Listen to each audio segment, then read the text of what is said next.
The flight attendant told the old man his seat had been reallocated at 9:47 on a Tuesday morning, 40 minutes before takeoff, in front of 34 people queued in the aisle behind him. She said it with the voice she used for everything. Flat, efficient, her eyes already past him before she had finished the last word. His ticket said 14A.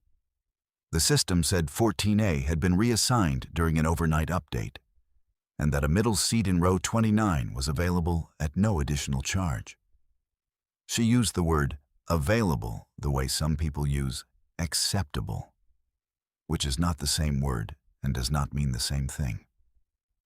The old man held his ticket in both hands and studied it. He did not argue. He nodded once, slowly, and began to make his way down the aisle. Nobody moved to let him through easily. The man 3 rows behind him, a younger man in a pressed beige shirt, early 40s, carry-on bag angled like authority, sighed. It was the specific sigh of someone who believes his time is the most valuable time on the plane and has never gone a full day without that belief being confirmed. A woman near the window pressed herself flat against the glass as the old man passed her row, as though his plastic bag might brush her and she would be diminished by the contact. A security officer who had followed the old man down from the gate stood near row 17 with his arms folded, studying the overhead bins with great interest. The bins had not changed since boarding. He studied them anyway. The old man's bag caught on a headrest near row 21. He adjusted it without expression and kept walking. In the breast pocket of his jacket, worn at the elbows in the particular way of something well-made and long-loved, a small laminated card was visible.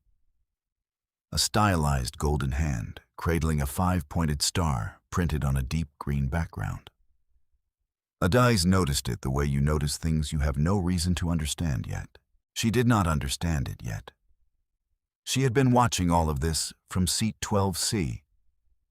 And when the old man reached row 29 and stood looking at the middle seat between a sleeping man and a woman with a child on her lap, who had already claimed both armrests, Adaize was already on her feet.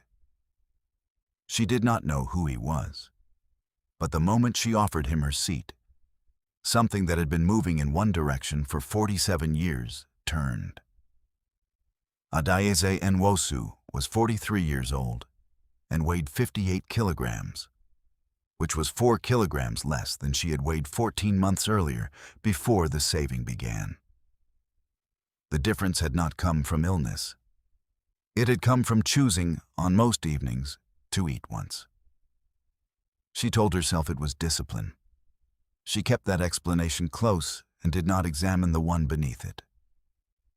She was a tailor.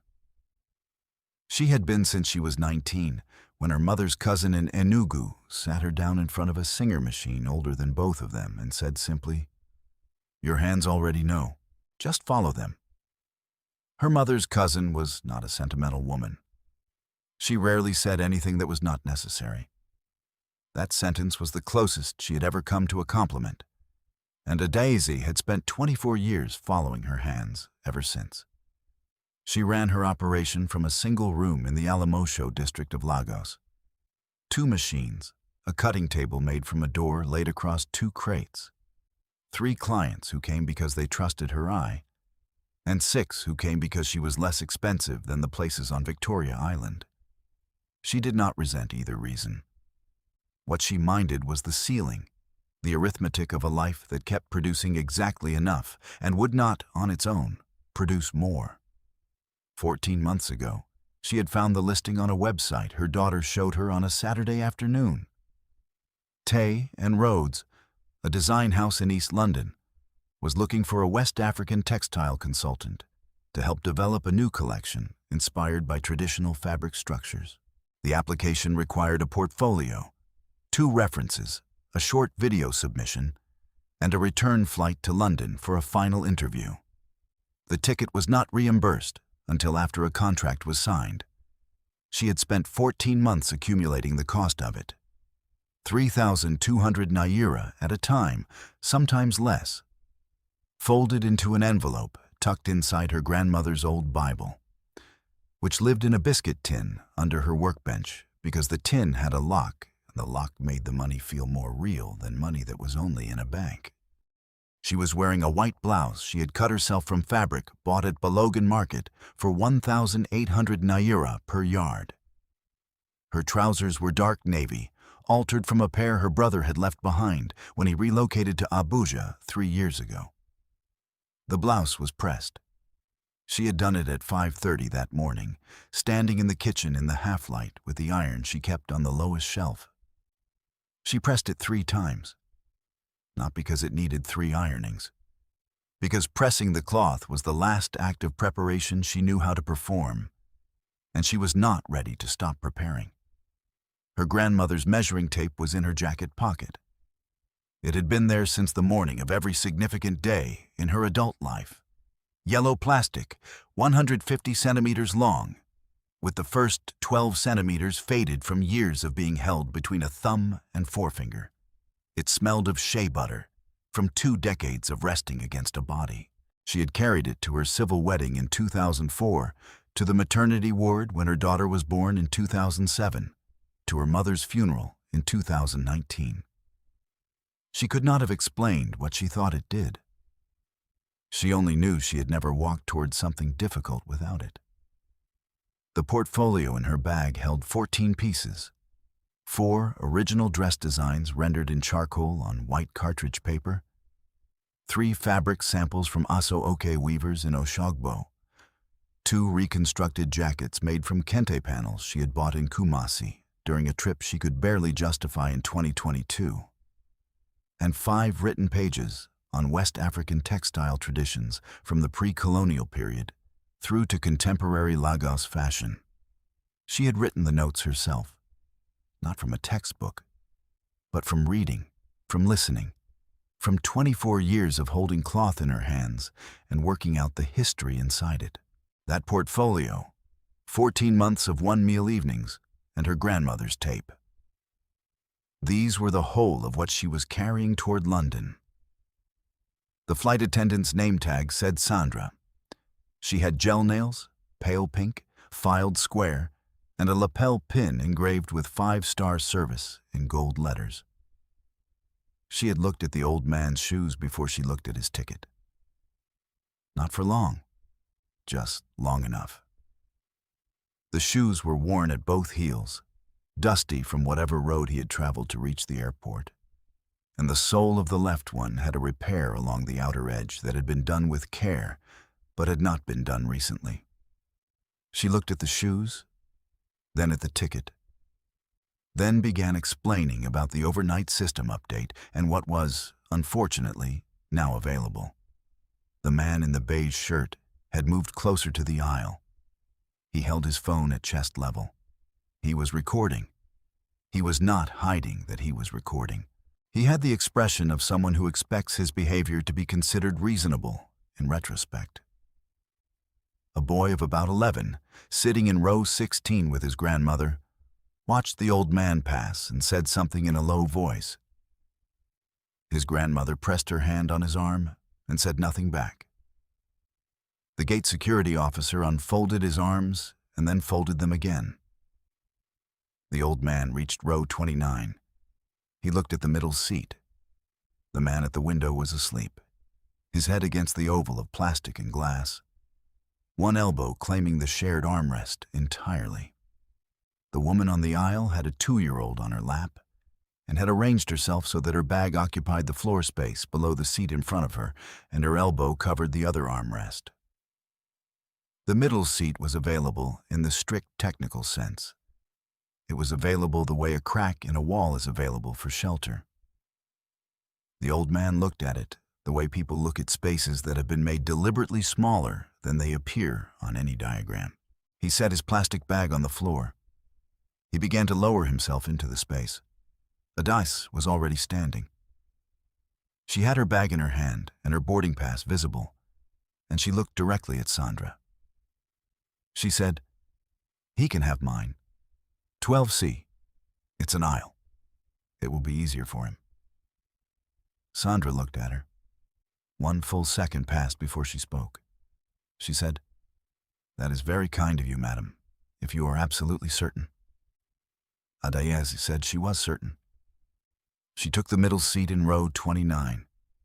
The armrest on her right was already occupied. The man on her left had his elbow over the center line. The child on the lap of the woman beside her was not crying, but pressed a small plastic animal against the tray table in a steady rhythm. 4 beats, a pause, 4 beats. That would continue for 2 hours and 17 minutes. Her portfolio bag was at her feet because the overhead bins in row 29 and the rows closest to it held no more space. For the first 40 minutes, she reviewed the 3 written pages she had memorized and read again anyway. For the next 20, she sat with her eyes closed and moved through the portfolio in her mind. The order of presentation, the first sentence she would say, the revision of that sentence. She thought about the Kente jacket and the specific question the Tay and Rhodes design director had asked in the video interview 8 weeks ago, the one about sourcing transparency, and she refined her answer for the 14th time. Somewhere over the Mediterranean, she shifted the bag to relieve the pressure against her ankle and felt the weight of it differently. She unzipped the top. The water bottle in the outer pocket had not been sealed fully. It had shifted during the rush of boarding, and the cap had loosened. The bottom quarter of the bag was wet. She pressed her palm against the damp corner. She held it flat and still and counted the pieces in her mind. Charcoal drawings at the top, fabric samples in the middle sleeve pocket, written pages in the inner flap. The charcoal would have held. The pages would depend on how long the water had been moving. She closed the bag carefully. She took her grandmother's tape from her jacket pocket and closed it in her fist and sat in the middle of that row with the 4-beat rhythm at her right side and the elbow over the line on her left and the headrest of the seat in front of her at eye level. And she kept her face still. She thought, whatever this costs, I would give up the seat anyway. If this story is sitting in your chest the way I think it is, subscribe before we go any further. Because what Dr. Kwadwo Mensah does when he holds that portfolio is something that has been 17 months in the making. And it changes the direction of everything that came before it. The woman sitting in the aisle seat immediately to Adaize's left was named Nani. She was 61 years old, broad-shouldered, with the quality of stillness in her face that comes from having already survived the thing most people are still afraid of. She smelled of lavender and something faintly medicinal, eucalyptus, or something very close to it. She had been watching Adaize since the moment Adaize stood up in row 12. She said, "That was a good thing you did." Adaize said it was nothing. Nana looked toward the front of the cabin and then back. She said, "Do you know who he is?" Adaize turned and said no. Nana reached into her bag and brought out her phone.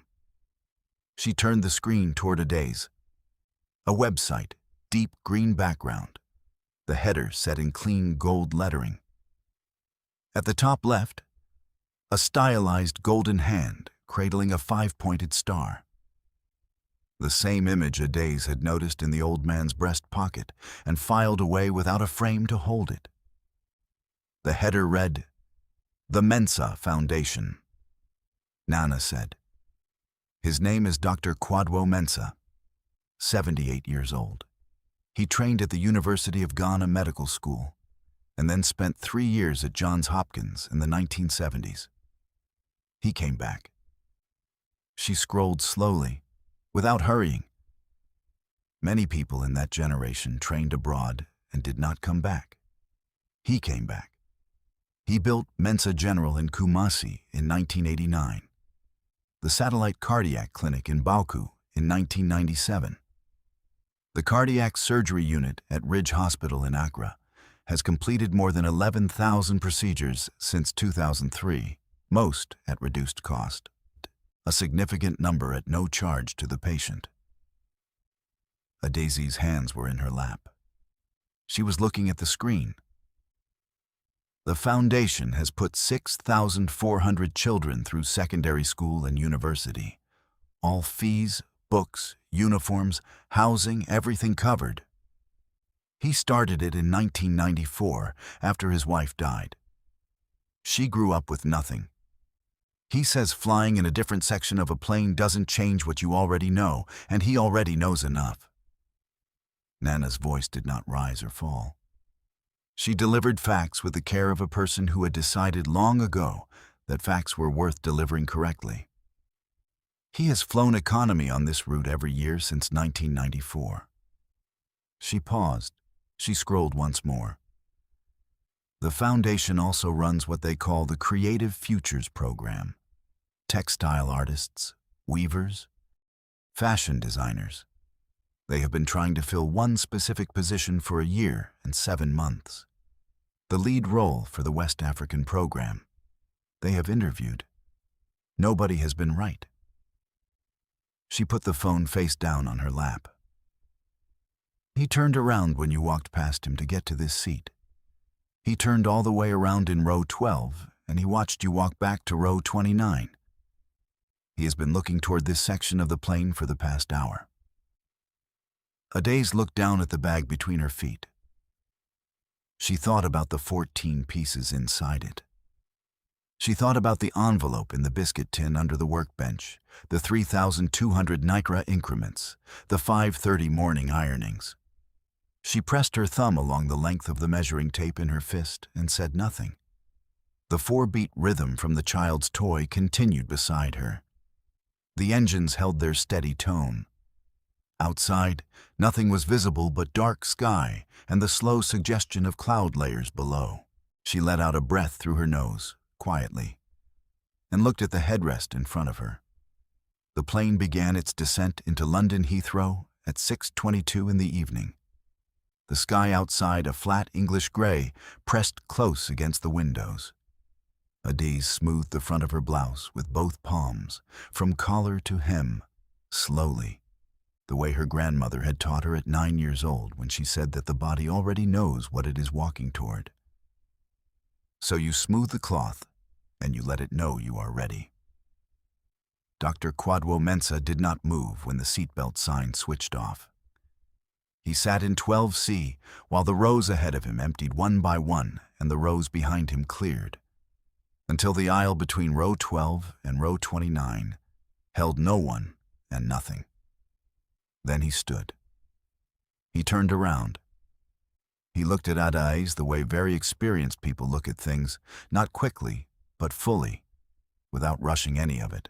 His eyes took in the damp corner of the portfolio at her feet, the white blouse, the slight tightening along her jaw she had been managing since the Mediterranean. He said, "May I see?" He gestured toward the bag. She reached down, unzipped it, held it open. He took the first page between 2 fingers, with the care of someone who had spent 50 years handling things that could not be replaced. He went through the charcoal designs. He moved to the fabric samples. He held the Yasso OK panel to the window light and tilted it. Not the casual tilt of curiosity, but the deliberate angle of a person looking for something specific who has found it. He turned to the written pages. He read 3 full paragraphs. He paused at a passage about the structural geometry of Kente pattern making and its relationship to pre-colonial trade mathematics. He read that passage a second time, then set the portfolio on the headrest of 12A. He was still for 4 seconds. Then he reached into his jacket and passed his phone to the tall young man in a gray suit who had been standing at the edge of the forward galley for 11 minutes and whom Adaze had not registered until this moment. He said 3 words. "Call Abina Owusu." The call was made and returned inside 40 seconds. Dr. Mensah held the phone to his ear. He said, "I found her." A pause. "On the plane." Another pause, and then, "No. She found me first." He handed the phone back. He looked at Adaze. He said, "The Foundation Board meets Thursday. I would like you to present the portfolio." She said, "I have an interview at Tay and Rhodes." He said, "Tay and Rhodes is a good house." He said it with the deliberate understatement of a man who has learned that the truest things are said most quietly. "We have been in conversation with 3 London houses about the textile incubator project. Tay and Rhodes is one of them. They are not leading the conversation." He picked up the portfolio and returned it to her hands. "The person who leads the incubator will work independently, with full foundation funding, access to 8 master weavers and 12 apprentices across 3 regions, and a first-year operating budget of £180,000. The position has never been publicly listed. It does not work the way listings work." He held her eyes. "It works the way this conversation works." His hands were steady when he gave the portfolio back. He had the hands of a man who understood, after 50 years, that the steadiness required for surgery and the steadiness required for everything else were one and the same thing. 3 people in dark suits were waiting at the gate. None of them were from the airline. They moved with the exact efficiency of people who waste nothing, no gesture, no step, no word spent on what did not need spending. 2 flanked Dr. Mensah without being asked. The third held a phone already in use. Behind them, in the arrivals terminal, a notification was arriving on the phone of the man who had been in row 14. The video he had recorded during boarding, without particular intention, only the reflex of someone who had grown accustomed to pointing a camera at the world, had been shared 4,100 times while he slept at 37,000 feet. By the time he cleared passport control, it had 311,000 views. It showed the flight attendant named Sandra explaining the overnight system update to the old man. It showed the 4 seconds before Sandra said, "If you are absolutely certain, madam."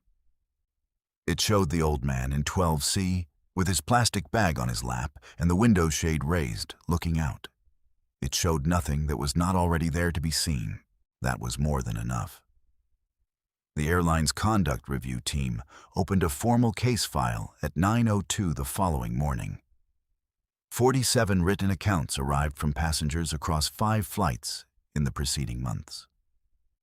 The file went to a regional director who had not, until that morning, understood how routine a certain practice of looking at shoes before faces had become in his terminal, because nobody with the authority to act on it had been paying attention in the right direction. Adaz called Tay and Rhodes on Wednesday evening and rescheduled her appointment to the following week. They said that was no problem at all.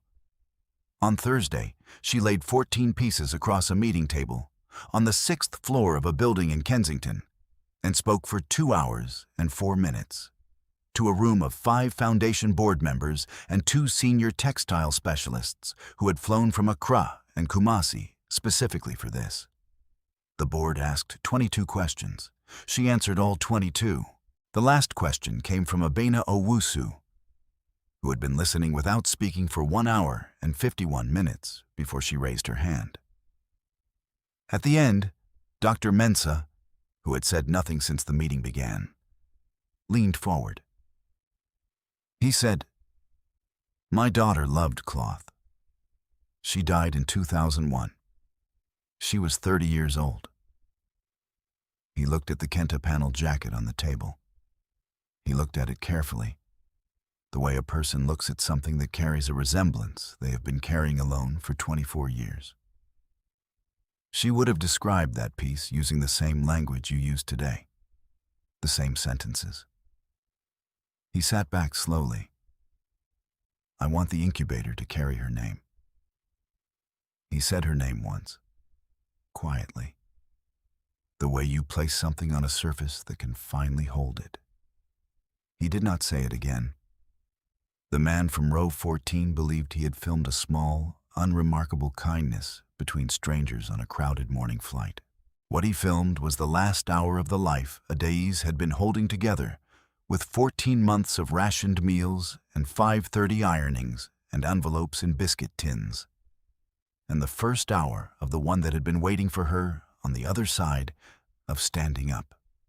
You cannot take from someone what they carry inside their hands. You can reassign their seat. You can look at another person's shoes before you look at their face. You can offer a middle seat in row 29 as though it is a reasonable resolution, and let the armrests belong to everyone but her. But the 24 years of specific knowledge, the angle of light through Kente, the structural mathematics of a pre-colonial weave, the charcoal lines that know how cloth moves before the cloth has been cut, none of that changes with the seat you are given or the one you choose to give away. The ones the world keeps looking past are often the ones who have been watching back the longest. They travel quietly. They take the economy class because they have not forgotten what things come from and where everything began. They are tired and they are still looking. And sometimes what they have been trying to find is the one who stands up without being asked. Not because the cost is nothing, but because some things are worth more than the cost. Some people close doors and believe they are ending things. They are not always ending things. Sometimes they are handing someone a direction, toward a Thursday table, toward a room that has been waiting a year and 7 months for exactly what was at the bottom of that bag. Here is the question I want to leave with you. If you had saved for 14 months, eaten once a day, ironed the same blouse 3 times before sunrise, kept the money in a locked tin under the workbench, and the moment came to give your seat to a stranger who looked like someone the world had already passed over, would you still stand up? Leave your answer in the comments. I genuinely want to read it. Subscribe for more stories about quiet strength, hidden lives, and the people the world keeps overlooking until they change everything. I'll see you in the next one.